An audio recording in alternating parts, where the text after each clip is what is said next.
Miguel Pachas Almeida, un chinchano convertido en gran estudioso de la vida y obra de César Vallejo gracias a su interés por la investigación.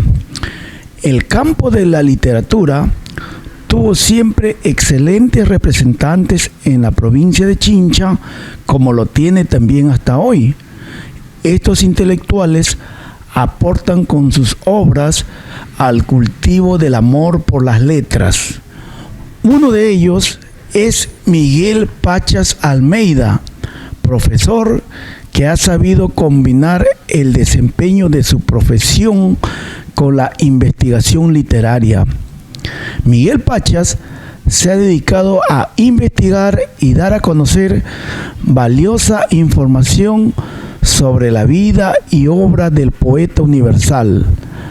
Producto de sus concienzudas indagaciones, ha publicado obras como Georgette Vallejo al fin de la batalla, César Vallejo y su América hispana, Yo que tan solo he nacido, una biografía de César Vallejo, anécdotas y curiosidades de César Vallejo y su más reciente producción literaria, Las mujeres de Vallejo.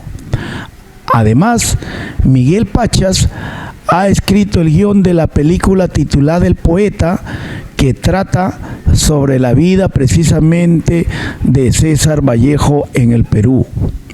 Miguel Pachas Almeida es natural del distrito de Sunampe, provincia de Chincha, habiendo presentado sus obras incluso en Francia y España, además de participar en conferencias internacionales, teniendo reconocimientos de entendidos en el mundo de la literatura. Conozcamos una semblanza de Miguel Pachas Almeida, un chinchano que prestigia a nuestra tierra.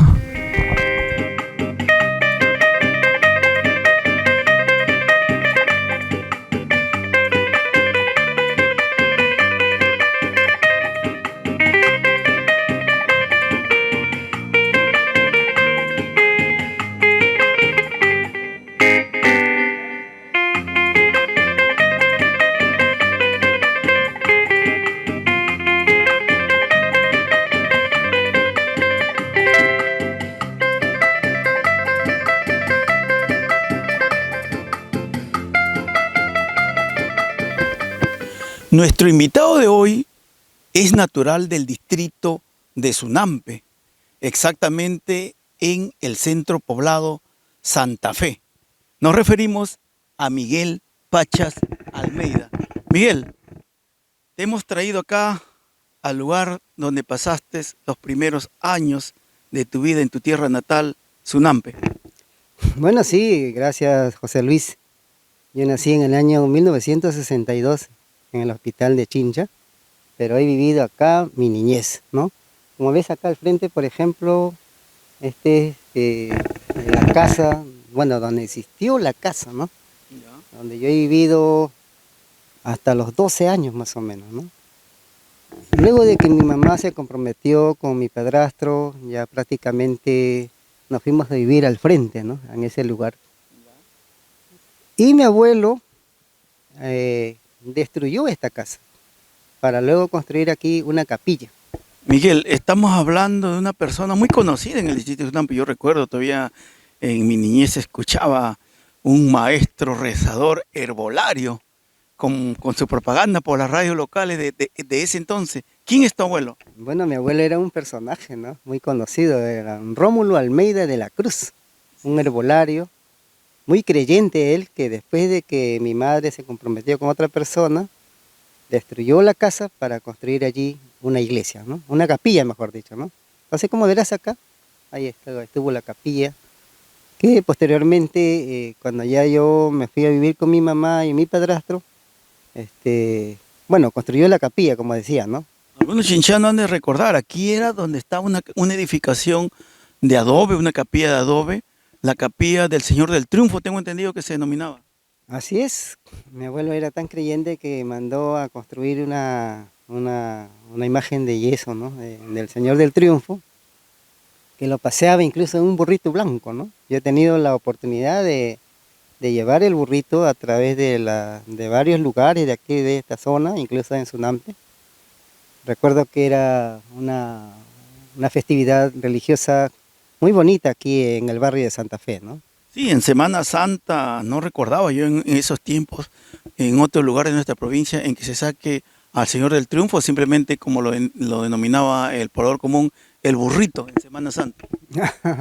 Bueno, mi abuela tenía mucha fe y creía pues que la llegada de Jesús a Jerusalén debía de alguna manera reivindicarse. Qué bonito que lo haya hecho en este barrio, conocido como Chauca Blanca antes, y que gracias a él también se llama ahora Santa Fe, ¿no? Santa Fe, efectivamente, y nosotros estamos aquí, por ejemplo, entre Chánguanos, entre acequias que todavía corren por acá en el camino polvoriento. ¿Qué puedes evocar tú de tus tiempos de niñez acá en Santa Fe, Sunampe, Chincha? Bueno, muchas cosas, hermano. Acá, por ejemplo, me recuerdo que algunas veces que me he despertado en las mañanas y he encontrado que la casa se había anegado porque el agua de esta sequía sí invadía, ¿no? La casa. ¿Qué otra cosa me recuerdo de acá? Por ejemplo, de aquí a menos de una cuadra está un campo deportivo donde Santa Teresa. de Santa Teresa, el Club Santa Teresa, donde he jugado el fútbol, ¿no? Con mi equipo favorito, que es del barrio. Después por acá he salido muchas veces hacia Lomo Largo, al colegio, donde el director era el señor Juan Bautista. O sea, he vivido toda mi niñez y diríamos también mi adolescencia en este lugar, ¿no? Aunque un amigo que te ha saludado dice que te hacía guachitas en el fútbol. No, yo creo que es mentira. La verdad yo estoy seguro. Él era un gran marcador, eso sí, no lo puedo negar.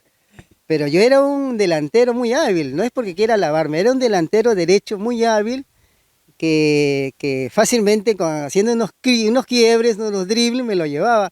Y teníamos una competencia con él, había un equipo acá que le decían los Colacos. Yo jugaba incluso con Daniel, un amigo que vivía en Sunampe, pero que bajaba con toda su familia, los Caballeros se apellidaban ellos.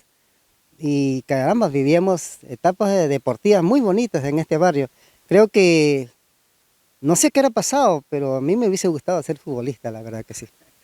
Miguel, también estamos hablando en esos tiempos donde acá en Santa Fe, Sunampe, no existía el servicio de alumbrado o de energía eléctrica, no existía los servicios básicos, teníamos que depositar el agua en los pozos, teníamos que alumbrarnos con lamparín o vela.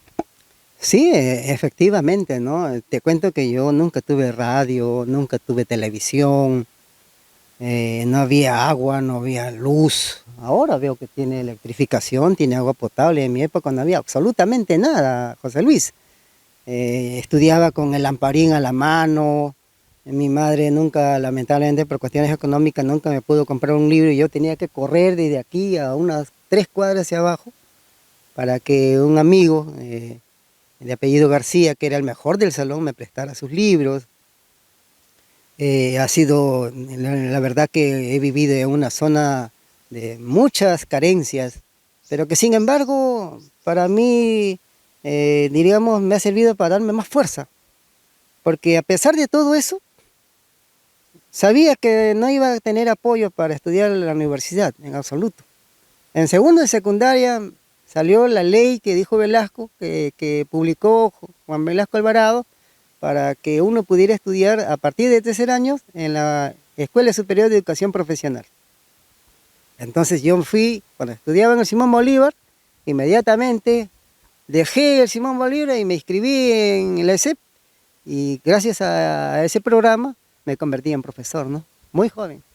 Y desde entonces ya has tú ido desarrollando una vida que te ha relacionado con el mundo de la intelectualidad, de los escritores, y creo que es importante tener en cuenta ese que una persona salida de acá, de Sunampe, ha alcanzado todos esos logros. ¿Y qué puedes evocar respecto a, digamos, a cómo era anteriormente tu barrio y cómo es hoy? Bueno, te puedo decir que mi barrio ha avanzado un poco. Ahora veo que tiene agua, tiene electrificación, pero igual lo veo como un barrio abandonado, como un barrio fantasma, no tenemos absolutamente nada. Desde esa desde esa pista que tenemos de frente que empieza Lomo Largo, es una zona más avanzada. Todo este lugar que es prácticamente Chaucablanco o el barrio de Santa Fe, no hay ningún adelanto, ¿no? Salvo estas canalizaciones que vemos, no tenemos ni siquiera una pequeña plaza, no tenemos una capilla, no tenemos absolutamente nada. Por eso que últimamente he estado preocupado cómo hacer para dialogar con el alcalde de nuestro distrito para que de alguna manera logre o nos apoye para que esta zona sea más bonita, ¿no? Y tenga más vida, ¿no? Y también está ocurriendo que este abandono que tenemos en este lugar, que muchos jóvenes que van saliendo como nuevos valores se están yendo pues a otros lugares, ¿no?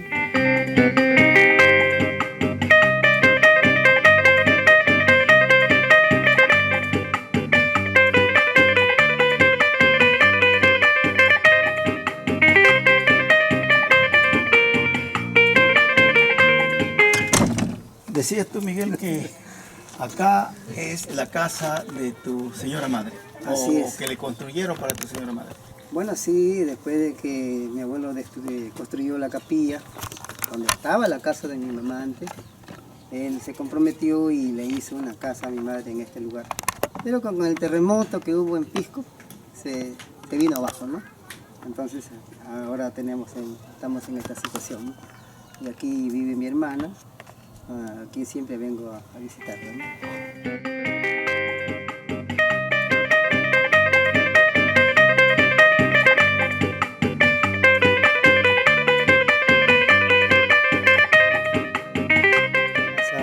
Nuestra mamá antes, ¿no? Y después mi abuelo construyó una capilla, ¿no? Y luego nuestro abuelo hizo acá pues la casa para mi mamá.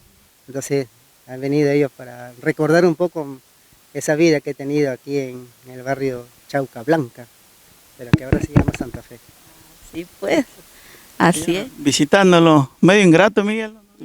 Sí, pues por sus mismos trabajos, pues el poco viene. Pero sí, tenemos comunicación constante por medio del celular. Y sí, pues yo aquí feliz de tenerlo, mira, una sorpresa para nosotros.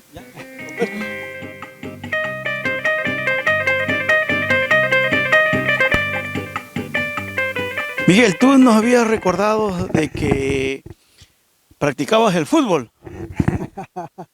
Yo te diría que a mí me encantó el fútbol. Me hubiese gustado ser futbolista.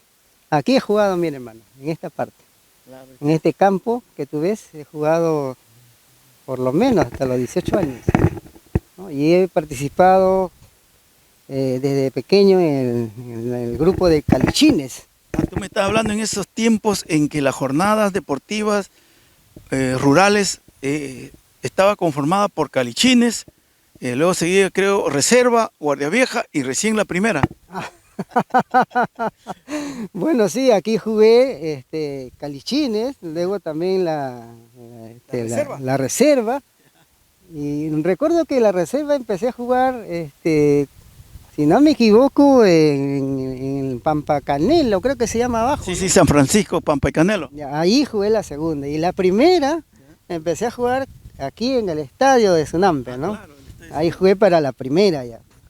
Lo único que me ha faltado jugar es el equipo de los máster, ¿no? Guardia vieja le llamaban en esos tiempos. Eso me ha faltado, ¿no? Pero casi todos los equipos logré jugar. Y aquí pues en este lugar, así como tú ves, bueno, ahora veo que está completamente abandonado, lamentablemente. Pero aquí recuerdo pues que jugar fútbol es lo más bonito, ¿no? A mí me encanta el fútbol realmente, ¿no? Donde los que lo practicaban lo daban de todo por una simple copita. Así es, existía mucho amor al arte, ¿no? Al deporte en sí, no existía, digamos, eso de amor al dinero. Creo que también existía mucha identidad con el equipo, ¿no? Yo recuerdo cuando, bueno, la segunda, hubo un campeonato acá en Sunampe que yo jugué para un equipo de Sunampe realmente, y quedamos subcampeón. Pero para jugar en el equipo de la primera, ya otro equipo de las bodegas de Sunampe me estaban diciendo para que yo jugara para ellos. Pero la gente de aquí, de mi barrio, me exigieron, ¿no? ¿Cómo te vas a ir si tú eres de acá y tienes que jugar para nosotros la primera? Bueno, empecé a jugar por la primera con ellos, pero me di cuenta que la primera era más exigente, pues los jugadores jugaban, marcaban mejor, tenías que tener mayor físico, más habilidad, y poco a poco, lamentablemente, me fui a Lima y ya me retiré del fútbol, ¿no? Miguel, quizás eran esos tiempos donde los domingos se iban a jugar a otros lugares y para eso se contrataba un camión. En camión viajaban.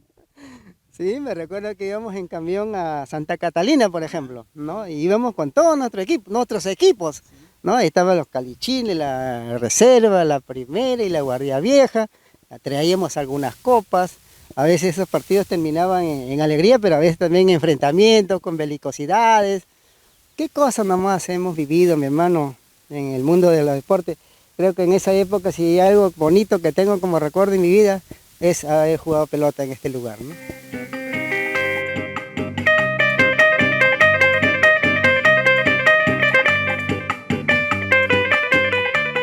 Miguel, ¿y tus primeros años escolares fuiste albergado acá, en el Sergio Bautista Quispe, por entonces, por cierto, que tenía otra denominación y estaba un poco más en la parte posterior?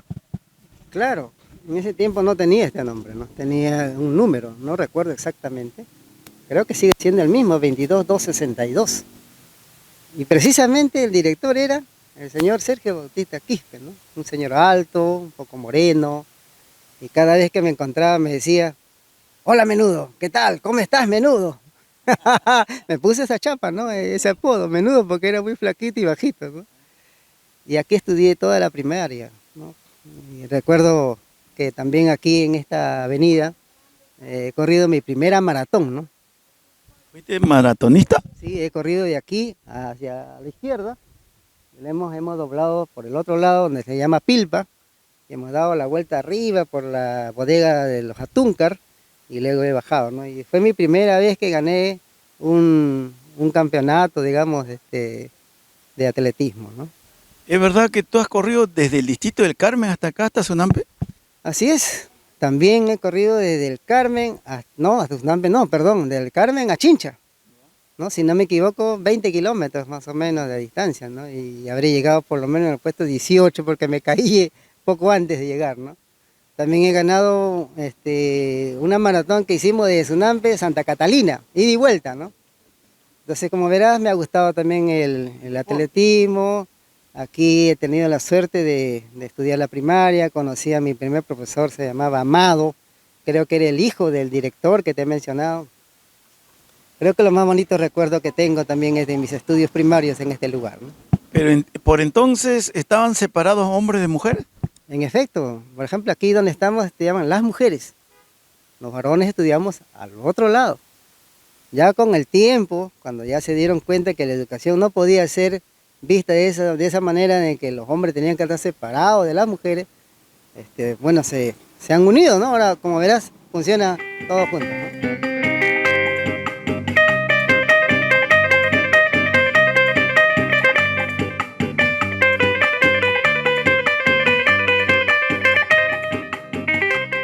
Miguel, estamos acá frente a lo que actualmente es la edificación del Colegio Simón Bolívar.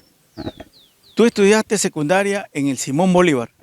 Así es, pero no en este local, sino más bien en esa época, te estoy hablando, calculo, del 69, 70, funcionaba al costado de la iglesia de nuestro distrito, ¿no? Así tú nos estás haciendo recordar que antiguamente el Colegio Simón Bolívar funcionaba en lo que es, sí, efectivamente, la intersección de la calle Lima, una de las calles que está en la parte posterior, precisamente la parroquia Santo Domingo, que tenía un portón de madera grande. Así es. Al parecer el colegio no tenía un lugar específico para funcionar, ¿no? Me da la impresión porque recuerdo vagamente que también detrás de la iglesia, cerca del colegio Picuy que hemos visto hace poco, me recuerdo ahí formando y que el director Arguedas Loli nos estaba exhortando al estudio, ¿no? Entonces, qué bueno que ahora sí tenga su local propio, ¿no? En este espacio, ¿no? No has mencionado a uno de los directivos que estuvo el Simón Bolívar entonces, Hernán Arguedas Loli, un ancachino, tengo entendido, que llegó a laborar acá y a dirigir el Simón Bolívar. Tengo entendido que sí, que ha sido uno de los directores más destacados del Simón Bolívar, ¿no? También recuerdo al profesor Rodríguez, más conocido como Tamarindo, ¿no? Era un profesor especial que, mira, cómo son las cosas, José Luis. En mi época magisterial también he tomado algunas de sus estrategias. Por ejemplo, cuando él nos enseñaba matemáticas, nos decía, colocaba el ejercicio y decía a todos los alumnos, muchachos, los 3 primeros van a tener su nota. Entonces todos empezamos a desarrollar para ganar la nota siendo uno de los 3 primeros. Pero llegó un día que dijo, bueno, todo lo que gusta pueden presentar, incluso los 3 primeros, pero si salen mal, lo desapruebo. Entonces ya No me diga que tú presentaste y saliste desaprobado. No, definitivamente que no. Yo ahí me cuidaba de presentar más bien, ¿no? Y esa fue una cuestión muy graciosa porque todos que estábamos animados a presentar, un poco que nos controlamos, ¿no? Porque corríamos el peligro de salir jalados. Se pasó el profesor Rodríguez, la verdad. Tú, acá fue la última parte de tus estudios acá en Chincha, porque, o en Sunampe, digamos, porque luego ya te fuiste al distrito de Pueblo Nuevo, donde funcionaba un centro superior de estudio o algo así. Mira, José Luis, la verdad, te soy sincero, cuando yo estaba en segundo de secundaria tenía nulas posibilidades de seguir estudios universitarios. No tenía quien me apoye realmente. No, yo no vivía con mi mamá, no tenía papá, no vivía con mis abuelos, no vivía prácticamente con nadie. Pero cosas del destino, por esa época, Juan Velasco Alvarado decretó la existencia de las escuelas superiores profesionales, ¿no? La CESEP. La CESEP, donde se decía que uno con tercero de secundaria podía convertirse en profesor. Al escuchar esta propuesta de uno de mis amigos, inmediatamente, no lo pensé 2 veces. Inmediatamente terminé el tercero de secundaria e inmediatamente me fui a inscribir a la ESEP, donde pasaron 4 o 5 años, si no me equivoco, me recibí muy joven de profesor, ¿no? Y luego con eso ya pude trabajar y me fui a la sierra, a Cajatambo, imagínate. Es decir que una vez que egresaste, te fuiste a la Sierra de Lima. Y eso significó ya que tú te quedaras en la capital. Mira, he venido escalando. He venido escalando. Creo que mi vocación de maestro me llevó en primer lugar a trabajar a los lugares más lejanos, ¿no?, de nuestro país, como es la Sierra de Cajatambo. Luego me vine a Pativilca, luego me vine a Huacho. Estando en Huacho ya más bien me puse a estudiar para profesor de secundaria. Me especialicé ya en biología y química. En el año 92 me vine al Colegio César Vallejo de Covid en Lima, donde actualmente todavía trabajo y enseño biología. Bueno, esa ha sido mi trayectoria como profesor y yo estoy muy contento que me haya iniciado en la vida magisterial precisamente aquí, en Chincha, ¿no? Y aquí estamos en el Simón Bolívar, donde tú has retornado, no ahora, sino hace unos años atrás ya, después de mucho tiempo, gracias a nuestro amigo Víctor Campos.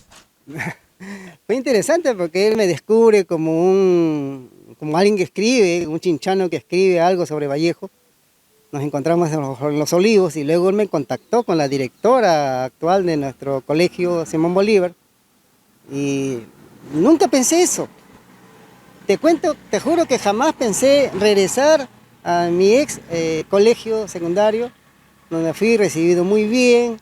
La señora directora me brindó un homenaje, un reconocimiento que nunca pensé tenerlo y me siento muy orgulloso de haber estudiado en el Simón Bolívar, ¿no?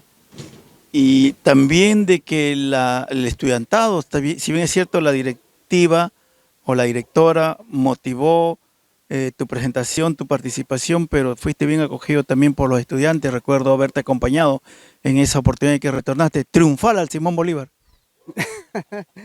Bueno, yo diría que más bien vendría a ser una especie de demostración de que una persona que a pesar que no tiene todas las posibilidades económicas, puede salir adelante, ¿no? Yo la verdad que me he sentido en momentos de mi juventud o de mi adolescencia muy debilitado, pero siempre con esa esperanza de encontrar una solución en mi vida. Recuerdo que cuando en un momento mi padrastro le dijo a mi mamá que yo ya no iba a estudiar, yo le consulté a mi mamá si realmente eso era verdad y me dijo que sí, era verdad. No me creerás, José Luis, que yo inmediatamente tomé una decisión sin pensar en las consecuencias.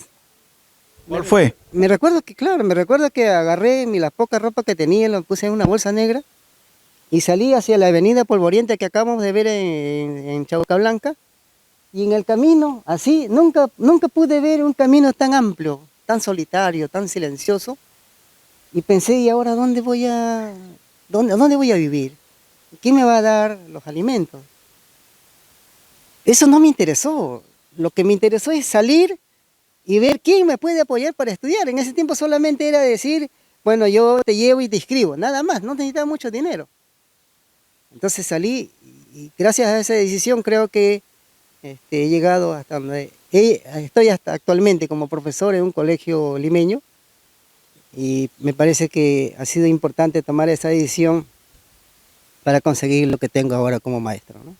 Pero Miguel Pacha no solamente es un gran maestro, sino también, sobre todo, es un investigador que le ha dedicado muchos años al investigar sobre la vida y obra de César Vallejo.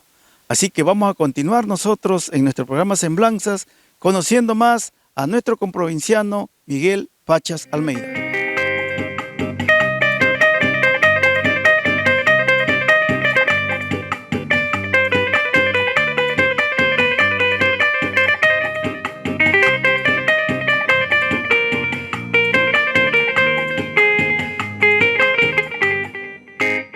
A Miguel Pachas Almeida se le reconoce mucho a nivel nacional y hasta internacional porque él se ha convertido en uno de los más reconocidos vallejólogos de los últimos tiempos.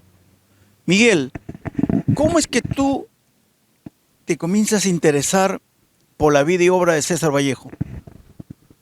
Bueno, como siempre le he dicho, empezando por esta obra, ¿no? Por este libro que escribí sobre Georgette en el año 2008, una obra que reivindicó su memoria. Fue un homenaje prácticamente al centenario del nacimiento de Georgette.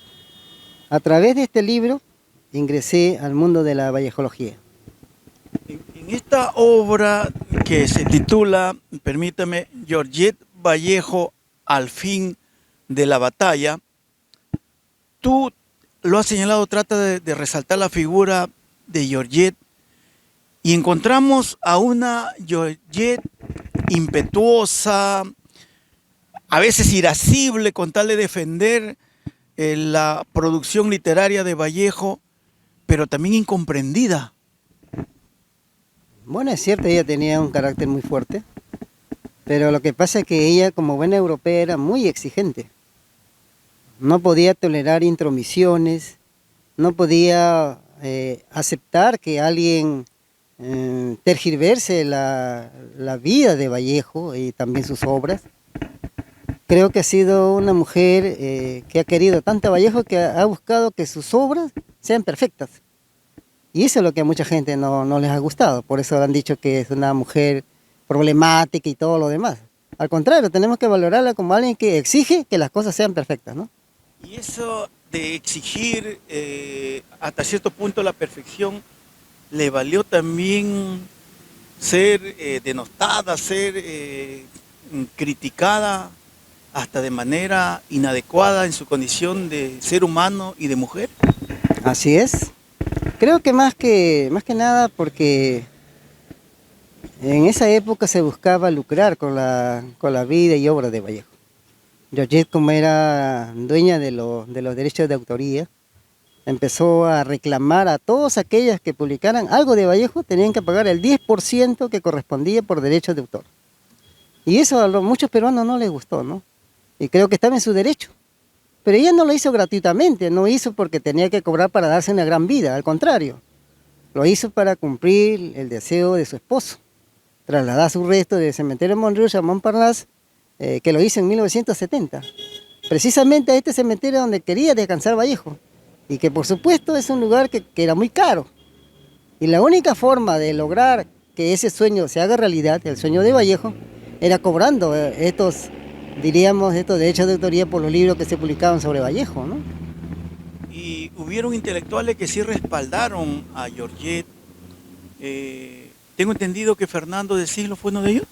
Así es, don Fernando de Siglo, que prácticamente fue su albacea, su amigo, y también el doctor Max Silva Tuesta, ¿no? Son dos grandes estudiosos de Vallejo que quisieron mucho y apoyaron a Georgette, ¿no?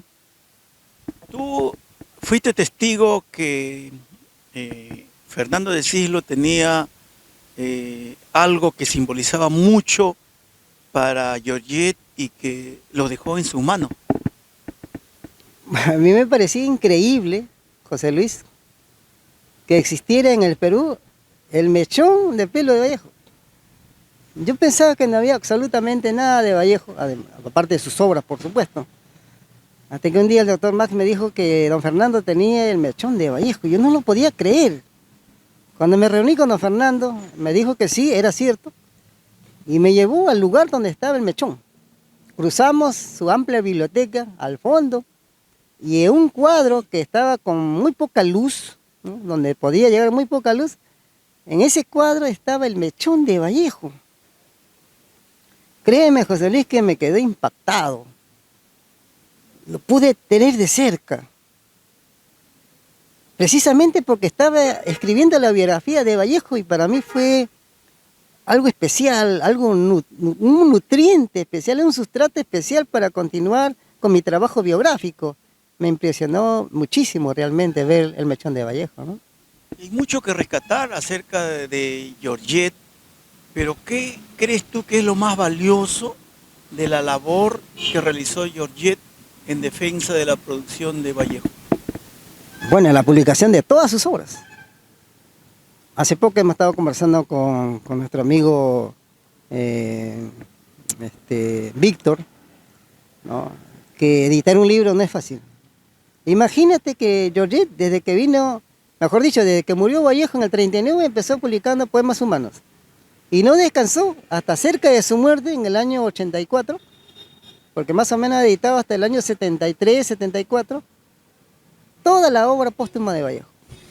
Si editar solamente un libro es un problema en el Perú, pues imagínate, toda la obra póstuma de Vallejo significó para Georgette toda su vida, dedicándose solamente a editar el libro de Vallejo y ver cómo cobrar esos derechos de autoría para cumplir con los deseos del poeta, ¿no? Y es una labor inmensa que lamentablemente en el Perú nadie ha querido reconocer. Hasta ahora son muy pocos los que han reconocido.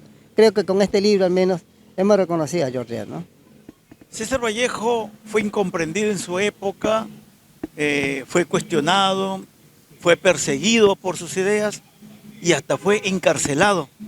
Y eso le valió que tenga que partir hacia Europa. En efecto, cuando estaba, después de salir diríamos, una libertad condicional de la cárcel de Trujillo, ni bien se enteró que nuevamente lo habían llamado al Tribunal Correccional de Trujillo, decidió partir a Europa, ¿no?, en el año 23. Miguel, tú acabas de mencionar cuando Vallejo estuvo encarcelado, pero en los tiempos actuales en que vivimos de corrupción, de delincuencia, hasta en las esferas estatales, cualquiera podría malinterpretar eso de que Vallejo haya estado encarcelado. Aclaremos por qué estuvo encarcelado Vallejo. Bueno, por cuestiones políticas. Vallejo pertenecía a un grupo político diferente a quien lo acusó. Podríamos decir en este caso al partido de Leguía, que recién entraba al poder, y el otro un grupo conservador, ¿no? Entonces podríamos decir alguien que quería lo mejor para el pueblo y el otro que mantenía los intereses políticos de la clase conservadora. Y eso ocurrió en Santiago de Chuco, parece increíble, ¿no? Estamos hablando de 1920, ¿no? Es increíble que un pueblo tan pequeño y tan lejano de la costa haya existido esas pugnas políticas que al final llevaron a Vallejo a la cárcel, ¿no? Eso es lo que sucedió, realmente, es el trasfondo. Miguel, pero el paso de César Vallejo por Europa, tú lo plasmaste acá, en otra hora, César Vallejo y su América Hispana. Bueno, este libro vino a partir de un concurso internacional que se hizo en España. A mí me gustó muchísimo que ellos se hayan interesado cómo fue la presencia de Vallejo en el año 1931 en Madrid. Entonces me propuse investigar cómo fue la estadía de Vallejo allí. Entonces participé y felizmente obtuve aunque sea una mención honrosa, que luego con los años lo transformé en un libro, ¿no?, que se llamó César Vallejo y su América Hispana, ¿no? Lo publiqué en el 2014. Además hay algunas cartas inéditas. Es decir, creo que esta es una contribución para conocer a ese Vallejo político que estuvo en Europa por aquellos años, ¿no? Pero también quizás para conocer a aquel Vallejo que cuestionaba un poco a los escritores, porque él consideraba, como creo que lo es, que el ser un escritor es tener un arma muy poderosa para concientizar y para defender al pueblo. Vallejo era de esos escritores comprometidos con las causas, con la causa del pueblo. No era un escritor que solamente escribía cosas sin importancia, que no tenían relevancia. Él tenía que escribir primero para defender los intereses económicos y sociales de la clase proletaria, en este caso. Y luego pensaba que a través de su pluma, a través de sus obras, podía concientizar a las masas para que reclamen sus derechos y busquen un cambio en la sociedad. Creo que ese ha sido el principal rol de Vallejo como escritor, ¿no? César Vallejo se mantiene vigente precisamente porque los problemas sociales de siempre parecieran estar vigentes y él precisamente denunciaban el sistema opresor que siempre ha existido en contra del pueblo. Bueno, las cosas se han agudizado. En la época de Vallejo empezaba con fuerza el capitalismo. Ahora estamos en la fase del neoliberalismo, o sea, un capitalismo salvaje. Por eso Vallejo se mantiene vigente. En esa época Vallejo vivió también los inicios del socialismo en la Unión Soviética. Por eso que se adhirió al marxismo. Creo que en ese sentido, como tú bien dices, Vallejo está más vigente que siempre, ¿no? Y porque está vigente, también está vigente tu interés por saber tú mucho más de él y darlo a conocer. Y tú lo has plasmado en una obra bastante voluminosa que titulaste Yo que tan solo he nacido, una biografía de César Vallejo. Bueno, este ha sido prácticamente un trabajo tesonero, un trabajo paciente, con objetivos claros. No solamente hacer un libro sobre la vida de Vallejo para mostrar sus virtudes, sino también sus defectos como ser humano. Aquí, en este libro, he logrado plasmar todas sus facetas, no solamente de poeta, sino también como dramaturgo, narrador, como profesor, como periodista, como filósofo, etc. ¿Por qué? Porque una biografía es importante siempre y cuando describan todas sus facetas, todas sus cualidades. Creo que este ha sido un trabajo de 10 años de constancia, de perseverancia, que ha tenido felizmente muy buena acogida entre los intelectuales tanto del Perú como del extranjero, ¿no? Antes de profundizar en los escenarios donde ha llegado tu obra, ¿por qué lo del título? Bueno, porque es un verso de uno de sus poemas, donde me gustó muchísimo, digamos, representar simbólicamente lo que sería Vallejo si existiera ahora y siempre en este mundo. Tan sencillo como decir, yo que tan solo he nacido, sin más, ni más. No que yo tengo títulos, no que yo estudié en tal lugar, no que yo soy famoso, no. Simplemente como un ser humano que se consagra a partir de su existencia y que quiere dar lo mejor para que la especie, la humanidad toda, sea diferente, ¿no? Creo que eso me permitió colocarle este título, Yo que tan solo he nacido. Pero la obra también contiene información, documentos inéditos que tú a través de sus páginas das a conocer. Hay mucha información inédita, hay documentos importantes de su vida. Creo que en este sentido me permito agradecer, gracias a tu programa, a universidades importantes como la Católica del Perú, la Universidad de Trujillo, que me brindaron pues los documentos del estudiante universitario, digamos documentos personales como diríamos su pasaporte que me entregó la Católica. O sea, había documentos aquí importantes que permiten de alguna manera conocer de la mejor forma al hombre Vallejo. Porque mi trabajo no ha sido estudiar la obra en este caso, sino la vida de Vallejo en contexto con los avances, digamos, tecnológicos y científicos, y también a la vez de acuerdo al contexto socioeconómico y político al mismo tiempo. Creo que ese ha sido el trabajo para situar a ese Vallejo en su época, ¿no?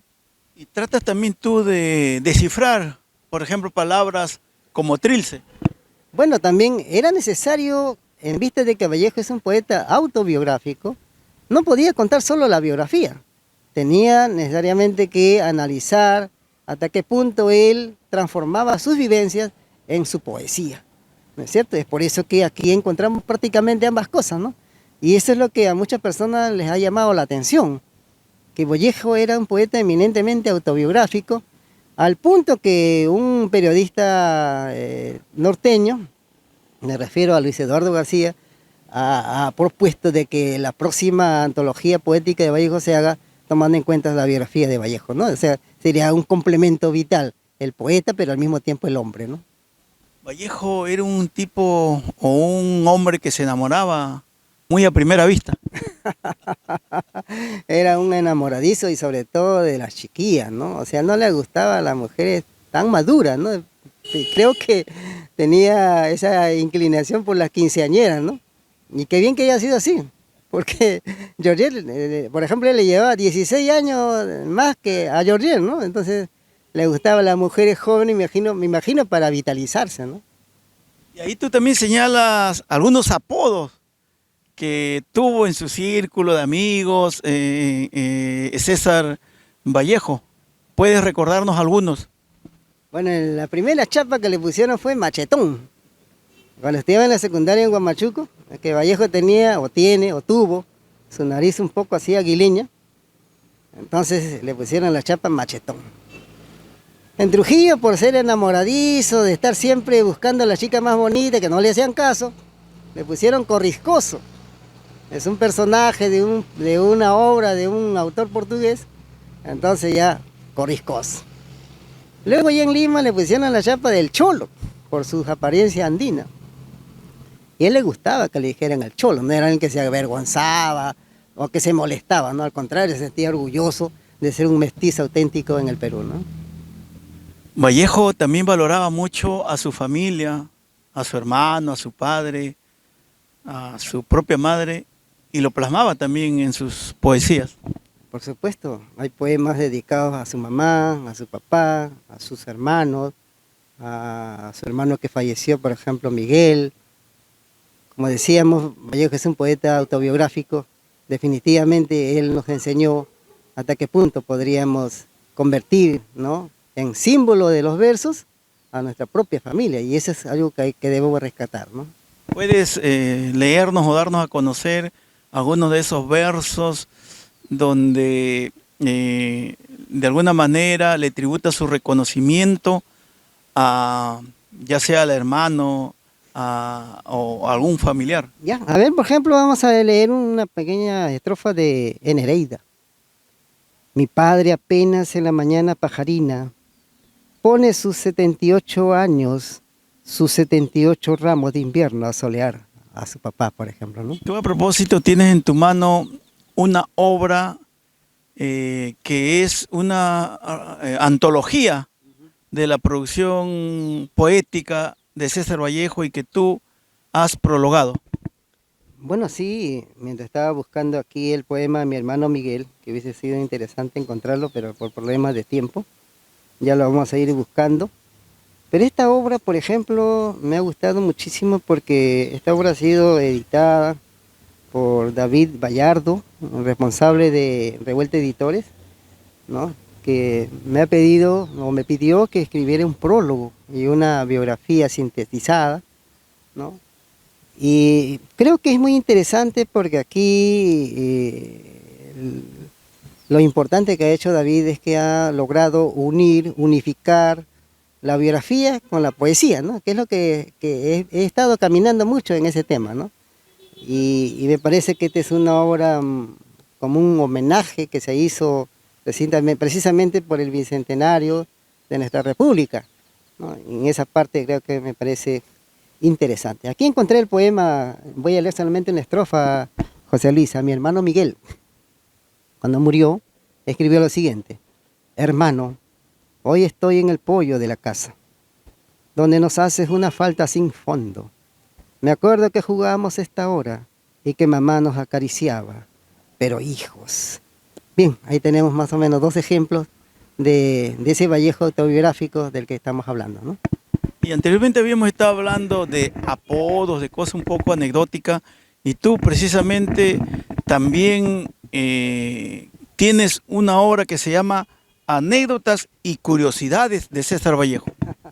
Bueno, esta obra ha sido muy interesante porque me ha causado mucha risa, ¿no? Hace poco tuve una entrevista con Gustavo Flores Quelopana, que es un filósofo, pero que le gusta también hacer sus entrevistas para libros peruanos. Y la verdad te cuento que, José Luis, que me he reído tanto con las anécdotas de Vallejo, ¿no? Y aquí vamos a dar a conocer algunas de esas anécdotas, ¿no? Son varias en sí, pero, por ejemplo, vamos a ver una anécdota.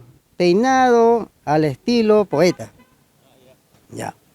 Resulta que Vallejo regresó a su tierra, pero peinado totalmente para atrás. Todo su cabello hacia atrás, así. Todos se quedaron sorprendidos. Pero ¿cómo es eso? ¿Qué es eso? ¿Por qué te peinas así? No, estoy peinado a lo poeta. Ya. Eso le pasa a algunos cuando salen de su pueblo y regresan, ya también regresan algo distinto. Sí, luego, a ver, acá vamos a ver otra que nos puede dar risa, ¿no? A ver, ¿cuál podría ser? A ver, reírse como César de la nada. Ya, resulta que en la Plaza de Armas de Trujillo estaban caminando Antenor Orrego y todo el grupo de la Bohemia. Y Vallejo venía atrás con su amigo riéndose, y entonces Orrego se molestó. Estos se paran riendo de por las puras, y les llamó la atención, ¿no? Y le dijo, ¿por qué ustedes están riendo? ¿Qué cosa? ¿Por qué se ríen? No hay motivo para reírse. Y entonces Vallejo y su amigo, en lugar de hacerle caso, se rieron más fuerte, con más ganas, ¿no? Y después ya todo el grupo, incluido Antenor, no pudieron soportar y terminaron riéndose todos, ¿no? De la nada. Esa es la anécdota, ¿no? Así es, hay mucho que rescatar en ese aspecto de esta tu obra. Pero quiero regresar, Miguel, a esta obra que te abrió las puertas también de Europa, tipo Vallejo. Yo quiero agradecer desde mi tierra querida, que es Sunampe. Quiero agradecerle a Vallejo, José Luis, con mucho corazón, ¿no? Si no fuera por Vallejo, yo no hubiese llegado a Europa. Nunca pensé llegar a Europa. Específicamente a París y a España.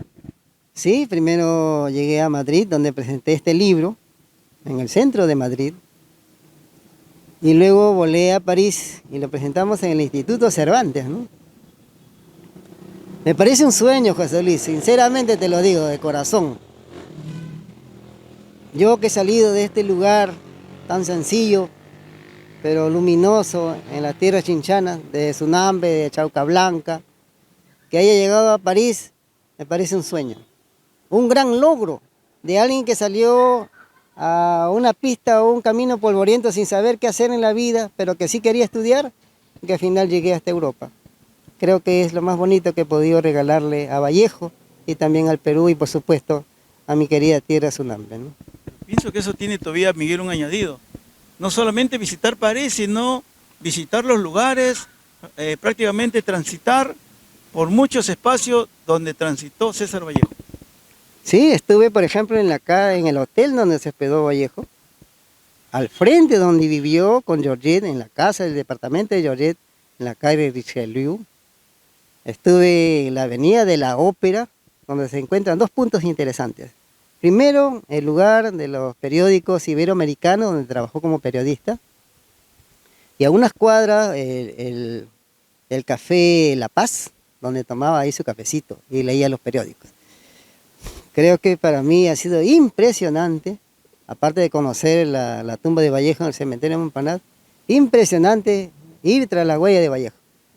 No pensaba, sinceramente, te repito, me siento muy contento, José Luis, de haber estado tras los pasos de Vallejo por el mundo, ¿no? Bien, Miguel, ha sido para nosotros en nuestro programa Semblanza de Chincha Online y todas aquellas páginas que comparten nuestras publicaciones, Un honor tener a un sunampino, un chinchano el día de hoy, que ha trascendido no solamente a nivel nacional, sino también a nivel internacional, porque además tú has estado, por ejemplo, también en Uruguay y en otros países, dando a conocer parte de tu producción. En ese sentido, es bueno que quizás que transmitas un mensaje final a nuestros seguidores, no sé, a los estudiantes, a los jóvenes. Bueno, mi mensaje es que los proyectos que uno tiene en la vida no requieren necesariamente tener dinero. Lo más importante es las ganas de querer hacer algo. Porque si bien es cierto el dinero nos ayuda a conseguir los objetivos, pero cuando uno tiene voluntad, cuando uno cree que todo es posible, se logran esos objetivos. Y creo que eso yo he realizado en mi vida y lo sigo realizando, porque escribir libros tampoco es fácil, publicar un libro tampoco es fácil, pero sin embargo, continúo en esta carrera. Muchas gracias por esta gran entrevista, amigo José Luis.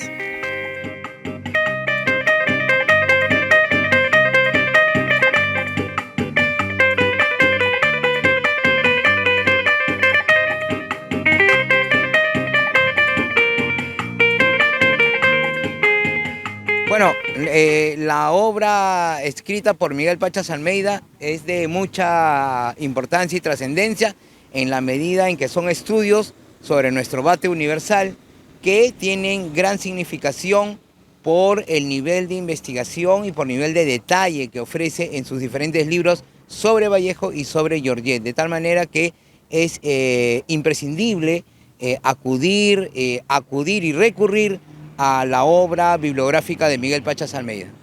Amigos de Semblanza, de esta manera concluimos el programa del día de hoy, habiendo conversado con Miguel Pachas Almeida, un chinchano que se ha dedicado al estudio de la vida y obra de César Vallejo y nos ha entregado su amplia producción para disfrutar y para conocer de sus investigaciones. Gracias por seguirnos y nos estamos viendo en nuestro próximo programa.